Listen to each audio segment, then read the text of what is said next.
கேளப்பா மூலர்க்கு காலாங்கி பிள்ளை கெடியான காலாங்கி மைந்தர் போகர் நீளப்பா போகர் பிள்ளை கொங்கணர்தான் நேராக 4 முறை பேரனாகி தாளப்பா மேருவிலே தவசு பண்ணி சாதகமாய் கைலாய வர்க்கமானார்.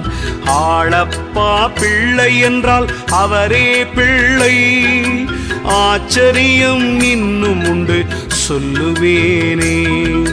சொல்லுகிறேன் சிங்கென்று முன்னே ஊன்றி சோதி கண்ட பின்பதிலே மனத்தை ஊன்றி சொல்லுகிறேன் அங்கென்று பின்னே ஊன்றி சோதியிலே